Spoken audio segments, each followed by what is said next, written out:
Assalamualaikum warahmatullahi wabarakatuh. Apa kabar kalian semua?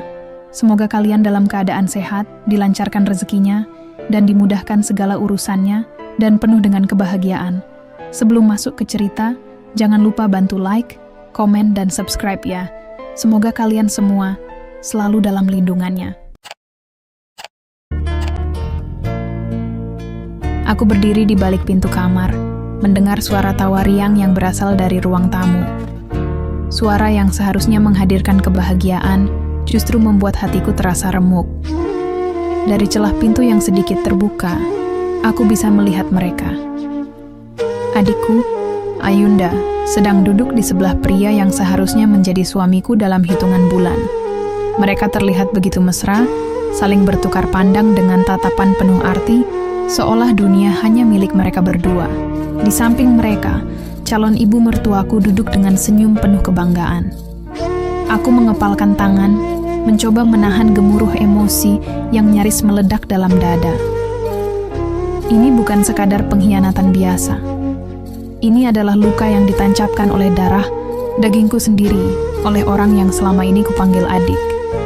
Setahun yang lalu, aku adalah wanita yang begitu beruntung. Aku dan Bayu sudah bertunangan, dan pernikahan kami hampir terlaksana. Aku mencintainya dengan sepenuh hati, dan aku yakin dia pun merasakan hal yang sama. Hingga suatu hari, semuanya berubah. Aku ingin cucu. Hanya satu kalimat itu yang keluar dari mulut calon ibu mertuaku. Namun dampaknya menghancurkan seluruh hidupku. Aku tidak bisa memberinya cucu. Setidaknya itulah yang mereka yakini. Beberapa bulan setelah pertunanganku dengan Bayu, aku mengalami keguguran. Itu adalah pukulan terberat dalam hidupku. Bukan hanya karena kehilangan calon bayi yang sangat aku nantikan, tetapi juga karena setelah itu, dokter menyampaikan kemungkinan buruk. Dari hasil pemeriksaan, kondisi rahimmu mengalami gangguan.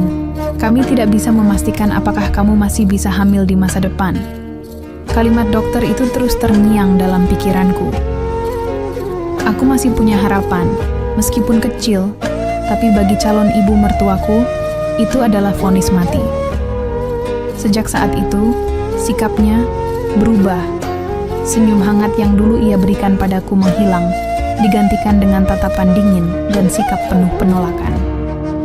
Perlahan, aku mulai merasa Bayu pun berubah. Dia tidak lagi sering menghubungiku seperti dulu. Alasannya selalu kesibukan, pekerjaan, atau hal-hal lain yang tidak masuk akal. Aku mencoba untuk mengerti, mencoba untuk tetap berpikir positif, sampai akhirnya aku melihatnya sendiri. Bayu dan Ayunda, adikku, berjalan bergandengan tangan di pusat perbelanjaan. Hatiku terasa seperti dicabik-cabik saat itu juga. Aku tidak langsung menegurnya. Aku memilih diam, menahan sakit yang menggerogoti hatiku. Aku ingin tahu sampai sejauh mana mereka akan melangkah. Beberapa minggu kemudian, aku mendapatkan jawabannya.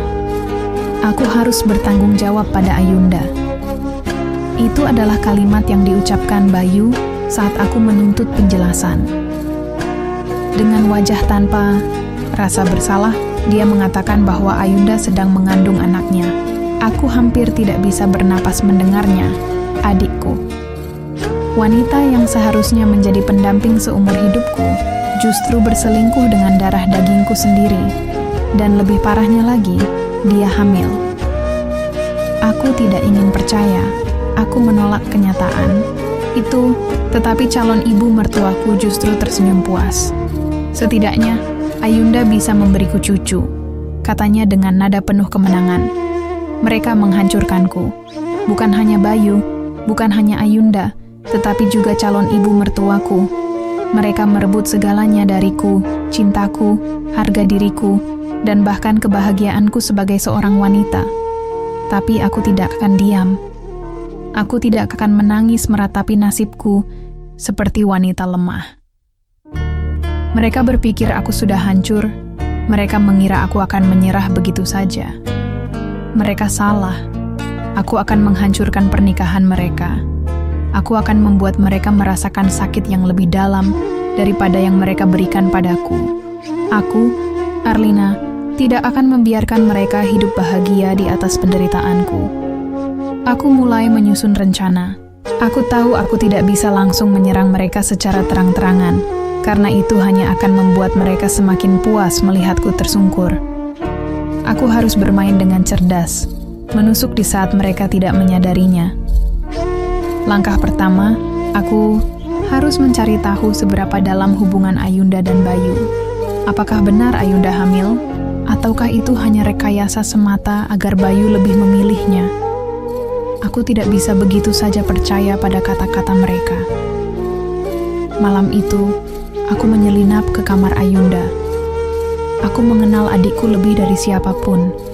Dia mungkin cantik dan tampak polos di mata orang lain, tetapi aku tahu betul sifat aslinya. Ayunda adalah wanita yang terbiasa mendapatkan apa yang dia inginkan dengan cara apapun. Aku membuka laci meja riasnya dan mulai mencari sesuatu. Tes kehamilan, obat, apa saja yang bisa memberiku jawaban. Dan aku menemukannya. Di dalam laci paling bawah, tersembunyi di antara lipatan baju, ada beberapa lembar hasil pemeriksaan dari klinik. Tanganku gemetar saat membaca hasilnya. Tidak ada tanda-tanda kehamilan. Justru yang kutemukan adalah resep obat penguat hormon, sesuatu yang biasanya diberikan pada wanita yang ingin cepat hamil, tapi belum berhasil. Jadi Ayunda belum hamil. Aku tersenyum sinis. Jadi ini permainannya, berpura-pura hamil agar Bayu meninggalkanku? Tidak kusangka adikku akan sepicik ini. Tapi itu bagus. Itu berarti aku punya celah untuk menghancurkan mereka. Keesokan harinya aku pura-pura tidak tahu apapun. Aku tetap bersikap tenang. Bahkan memberikan selamat pada Ayunda dengan wajah yang tampak tulus. Dia tersenyum penuh kemenangan, tidak menyadari bahwa aku sudah mengetahui kebohongannya. Langkah kedua dalam rencanaku adalah mendekati Bayu kembali. Aku tahu Bayu bukan pria yang benar-benar mencintai Ayunda. Dia memilihnya karena tekanan ibunya dan karena godaan yang mungkin diberikan Ayunda. Tapi aku tahu satu hal.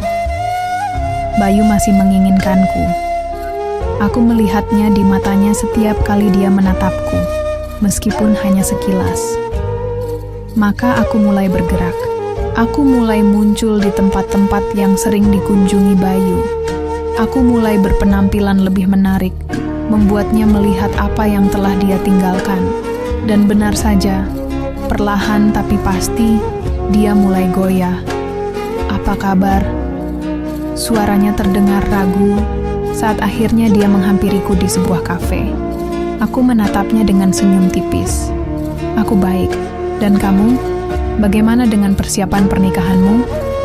Bayu menghela napas panjang. "Semuanya berjalan lancar, aku rasa." Aku tertawa kecil. "Kamu ragu?"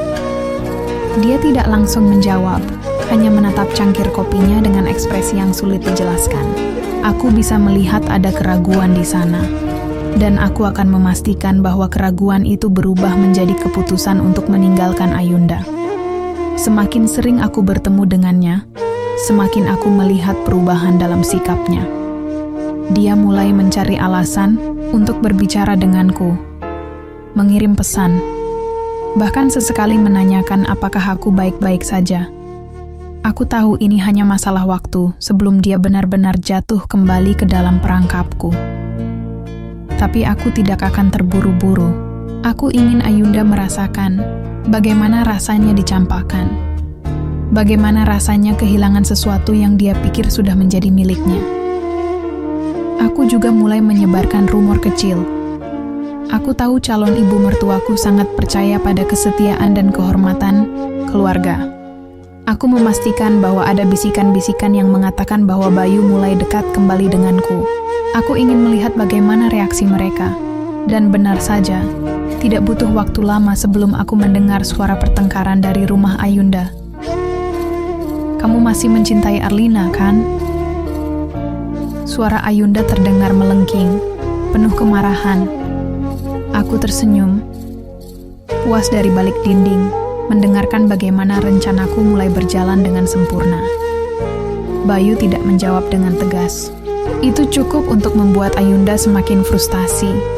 Aku tahu ini baru permulaan, tapi aku sudah bisa melihat akhir dari permainan ini. Aku akan membuat mereka semua merasakan rasa sakit yang mereka berikan padaku. Aku akan memastikan bahwa pernikahan mereka tidak akan pernah terjadi. Mereka sudah menghancurkanku sekali. Sekarang giliranku yang menghancurkan mereka. Hari demi hari berlalu, dan aku semakin dekat dengan tujuanku. Setiap gerakan yang kulakukan dirancang dengan hati-hati. Aku tahu, Ayunda mulai curiga, tapi dia tidak punya bukti. Sementara itu, Bayu semakin sering datang kepadaku, bahkan mulai menghindari Ayunda. Aku sengaja mengatur pertemuan di tempat-tempat yang strategis. Tempat di mana aku tahu ada orang-orang yang bisa melihat kami dan melaporkannya pada calon ibu, mertuaku. Aku ingin berita ini sampai ke telinganya, ingin melihat bagaimana reaksinya ketika mengetahui bahwa Bayu mulai goyah. Dan benar saja, suatu malam, ponselku bergetar. Nomor tak dikenal, tapi aku tahu siapa pemiliknya. Aku mengangkatnya perlahan. Halo? Apa yang kau inginkan, Arlina? Suara dingin itu terdengar dari seberang. Aku tersenyum tipis. Bu Ratna, ada yang bisa saya bantu? Kamu mendekati Bayu lagi. Aku tertawa kecil. Saya rasa Bayu yang datang kepada saya, Bu, bukan sebaliknya. Jangan bersikap seolah-olah kau tidak tahu. Kau hanya iri karena kau tidak bisa memberinya anak. Kau sudah kehilangan, jadi jangan coba-coba merebutnya kembali. Aku menggigit bibir bawahku. Kata-kata itu menusuk, tapi aku tidak akan membiarkannya mempengaruhiku. Saya tidak perlu merebut apapun, Bu, kataku dengan nada santai. Kalau Bayu benar-benar mencintai Ayunda, dia tidak akan pernah datang kepada saya. Tapi lihatlah, dia kembali. Dan itu bukan salah saya. Aku bisa mendengar helaan napas tajam dari seberang. Aku tidak akan membiarkan ini terjadi. Pernikahan, mereka tetap harus terlaksana. Aku tersenyum sinis. Kita lihat saja, Bu. Aku menutup telepon sebelum dia bisa membalas. Langkah berikutnya sudah semakin jelas. Aku harus memastikan Bayu benar-benar meninggalkan Ayunda. Tapi bukan hanya itu. Aku ingin membuat Ayunda merasakan sakit yang lebih dalam. Beberapa hari kemudian, aku mengajak Bayu bertemu lagi. Kali ini, aku sengaja memilih restoran yang mewah, tempat di mana banyak orang yang mengenal kami bisa melihat. Aku ingin rumor semakin menyebar. Bayu, kamu yakin ingin menikahi Ayunda? Tanyaku dengan suara lembut saat kami sudah duduk berhadapan. Dia menghela napas. Aku tidak tahu, Lin. Aku menatapnya dalam-dalam. Kamu tahu aku masih mencintaimu, kan? Dia menatapku, terkejut. Aku bisa melihat pertarungan dalam pikirannya. Aku tahu dia masih mencintaiku, tapi dia juga merasa bersalah. Aku harus memastikan dia mengambil keputusan yang tepat. Aku mengulurkan tangan, menyentuh jemarinya. Kalau kamu ragu, jangan lakukan. Pernikahan bukan sesuatu yang bisa dipaksakan. Dia tidak menarik tangannya. Itu sudah cukup bagiku. Tapi rencanaku belum selesai. Aku tahu ada satu hal lagi yang bisa menghancurkan segalanya. Mengungkap kebohongan Ayunda. Maka aku mulai bergerak. Aku mencari cara untuk mendapatkan bukti bahwa Ayunda tidak hamil. Aku tahu dia sering pergi ke klinik tertentu. Jadi aku mulai menyelidikinya. Butuh beberapa hari. Tapi akhirnya aku mendapatkan apa yang aku butuhkan. Laporan medis dari klinik itu. Tidak ada tanda-tanda kehamilan. Saat aku melihatnya, aku hampir tertawa. Jadi inilah yang selama ini dia sembunyikan. Aku menyimpan Bukti itu baik-baik. Aku tidak akan memberikannya langsung. Aku ingin mereka mengetahuinya pada saat yang paling tepat, saat di mana dampaknya akan lebih besar, dan saat itu akan segera tiba. Hari pernikahan semakin dekat, dan ketegangan di antara mereka mulai terlihat. Bayu menjadi semakin pendiam, seolah ada sesuatu yang mengganjal di hatinya. Ayunda, yang biasanya penuh percaya diri, kini tampak waspada setiap kali aku berada di dekatnya. Sedangkan calon ibu mertuaku, Bu Ratna, masih berusaha mempertahankan kendali, memastikan segalanya berjalan sesuai keinginannya. Tapi aku tahu, ini hanya masalah waktu sebelum semuanya runtuh. Aku memegang bukti kebohongan Ayunda. Aku bisa saja langsung menyerahkannya pada Bayu, tapi aku ingin efeknya lebih besar. Aku ingin semua orang tahu, termasuk tamu undangan, keluarganya, dan tentu saja Bu Ratna sendiri. Aku menunggu saat yang tepat. Sehari sebelum pernikahan, aku mengirimkan sebuah amplop kepada Bu Ratna. Di dalamnya, aku selipkan hasil pemeriksaan Ayunda yang menyatakan bahwa dia tidak hamil. Aku tidak menulis nama pengirim, tapi aku tahu dia akan langsung mengerti siapa yang mengirimkannya. Tak butuh waktu lama sebelum teleponku berdering. Apa maksudnya ini? Suara Bu Ratna terdengar penuh amarah. Aku tersenyum, meskipun dia tak bisa melihatnya. Apa ibu tidak bisa membacanya sendiri? Ayunda, dia tidak hamil? Apa menurut ibu saya akan mengarang sesuatu seperti ini? Kalau tidak percaya, ibu bisa tanyakan sendiri ke kliniknya. Aku mendengar napasnya yang memburu. Ini adalah pukulan besar bagi harga dirinya. Selama ini, dia begitu yakin bahwa Ayunda lebih baik dariku hanya karena dia bisa memberi keturunan. Tapi sekarang, kebohongan itu terungkap. Aku menutup telepon sebelum dia bisa berkata lebih jauh. Aku ingin dia memprosesnya sendiri. Ingin dia yang menghancurkan rencana pernikahan itu dengan tangannya sendiri. Dan aku tidak salah. Malam itu, terjadi pertengkaran besar di rumah Ayunda. Aku sengaja datang, berpura-pura ingin mengucapkan selamat. Begitu aku sampai, aku bisa mendengar suara teriakan dari dalam. Kenapa kau bohong padaku, Ayunda? Suara Bu Ratna melengking penuh kemarahan. Aku berdiri di depan pintu, mendengar semuanya dengan puas. Aku hanya ingin memastikan pernikahan ini terjadi. Aku memang belum hamil, tapi setelah menikah, aku pasti bisa memberi cucu untuk ibu. Bodoh. Kau pikir aku mau punya menantu pembohong? Kau mempermalukan keluarga kami. Aku melirik ke dalam rumah, melihat Ayunda yang menangis terseduh-seduh sementara Bayu berdiri terpaku. Wajahnya penuh keterkejutan dan kemarahan. Ayunda, jadi selama ini kau membohongiku? Bayu bertanya dengan suara pelan, tapi nadanya tajam. Aku terpaksa, Bayu. Aku takut kehilanganmu. Ayunda berusaha memegang tangannya, tapi Bayu menepisnya dengan kasar. Aku meninggalkan Arlina karena aku pikir kau benar-benar hamil. Aku menghancurkan segalanya demi tanggung jawab, dan ternyata ini semua bohong. Aku menunggu reaksi berikutnya. Aku ingin tahu apakah Bayu akan tetap menikahi Ayunda setelah ini. Tapi dari sorot matanya, aku sudah tahu jawabannya. Aku tidak bisa menikah denganmu. Kalimat itu keluar dari mulut Bayu dengan penuh kepastian. Ayunda menatapnya dengan wajah penuh kepanikan. Tidak, Bayu. Kita sudah sejauh ini. Kita tidak bisa membatalkannya. Tentu saja bisa. Suara Bu Ratna menyambar cepat. Tidak akan ada pernikahan. Aku tidak mau keluarga kita dipermalukan lebih jauh. Aku tersenyum puas. Inilah yang aku tunggu-tunggu. Aku melangkah masuk, dan semua mata langsung tertuju padaku. Ayunda menatapku dengan penuh kebencian, sementara Bayu tampak terpukul. Kau, ini rencanamu, kan? Ayunda mendekat dengan wajah marah. Kau sengaja menghancurkan semuanya. Aku menatapnya dengan santai. Kau yang menghancurkan hidupku lebih dulu, Ayunda. Aku hanya memastikan kau mendapatkan balasan yang setimpal. Matanya membelalak, sementara tubuhnya gemetar.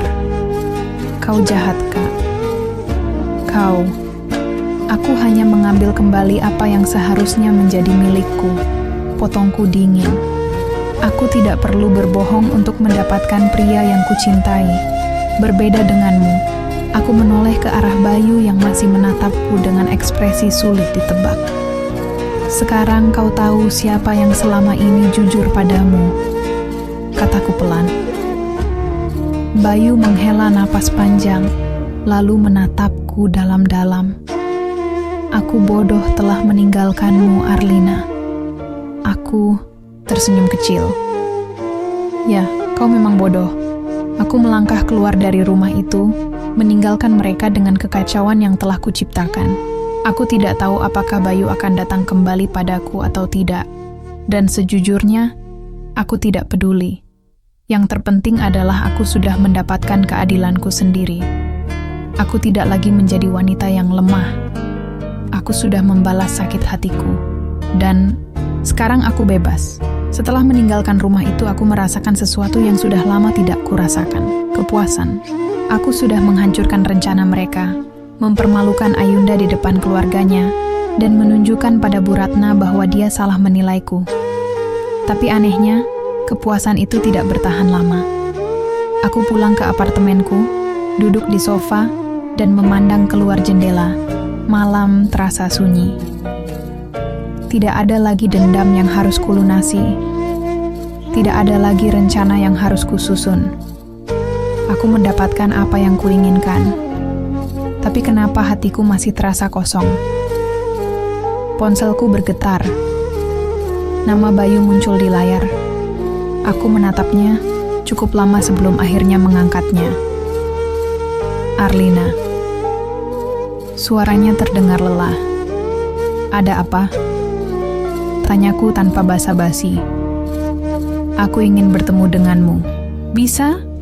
Aku terdiam sejenak. Aku tahu ini akan terjadi. Bayu kehilangan segalanya. Dan sekarang, dia datang padaku. Tapi apakah aku benar-benar menginginkannya kembali?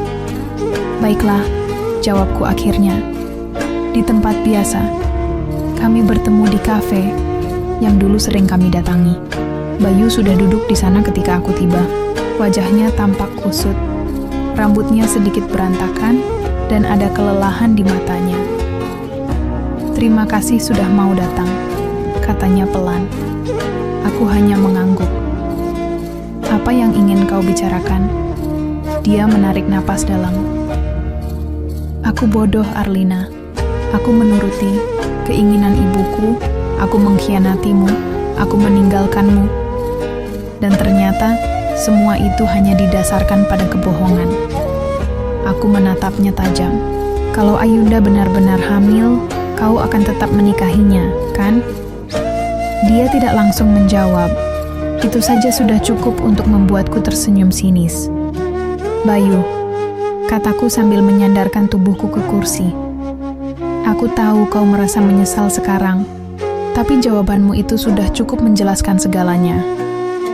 Jika Ayunda benar-benar hamil, aku tidak akan duduk di sini berbicara denganmu. Kau akan tetap menikahinya. Aku hanya ingin melakukan hal yang benar, bisiknya. Aku tertawa kecil. Melakukan hal yang benar dengan mengkhianatiku, dengan memilih wanita lain hanya karena dia mengandung anakmu. Bayu menatapku, tapi dia tidak bisa membantah. Aku menggeleng pelan. Aku tidak membalas dendam, hanya untuk kembali kepadamu, Bayu. Dia terdiam. Jadi, kau tidak mau mencobanya lagi denganku. Aku menghela napas. Dulu aku mencintaimu dengan sepenuh hati, tapi sekarang aku tidak yakin aku sudah berubah. Aku bukan lagi Arlina yang sama seperti dulu. Bayu meremas jemarinya. Aku ingin memperbaiki semuanya, Lin. Aku ingin kita kembali seperti dulu. Aku tersenyum kecil, tapi ada kesedihan dalam senyum itu. Tidak ada yang bisa kembali seperti dulu, Bayu. Aku bangkit dari kursiku, mengambil tas dan bersiap pergi. Terima kasih atas segalanya. Aku harap kau bisa menemukan kebahagiaanmu. Bayu tampak ingin mengatakan sesuatu, tapi dia hanya menatapku dengan pasrah. Aku melangkah keluar dari kafe dengan perasaan yang aneh. Tidak ada kebahagiaan luar biasa. Tidak ada kemenangan yang membara. Yang ada hanya kelegaan. Aku sudah membalas dendamku. Aku sudah membuktikan bahwa aku bukan wanita lemah. Dan sekarang, aku bisa benar-benar pergi. Bukan dengan hati yang penuh kemarahan, tapi dengan hati yang siap untuk memulai hidup yang baru. Terima kasih telah mengikuti kisah ini hingga akhir.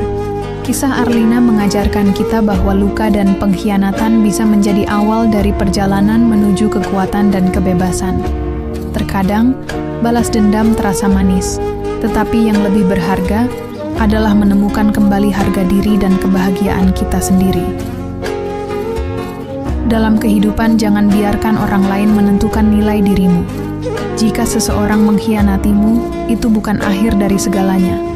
Jangan terpaku pada masa lalu yang menyakitkan, tapi jadikan itu sebagai pelajaran untuk bangkit dan melangkah lebih jauh. Cinta yang sejati tidak akan datang dari kebohongan atau paksaan. Jika seseorang benar-benar mencintaimu, dia tidak akan ragu atau memilih berdasarkan keadaan. Dan yang terpenting, sebelum mencari cinta dari orang lain, pastikan kamu mencintai dan menghargai dirimu sendiri terlebih dahulu. Hidup ini terlalu berharga untuk dihabiskan bersama orang yang salah.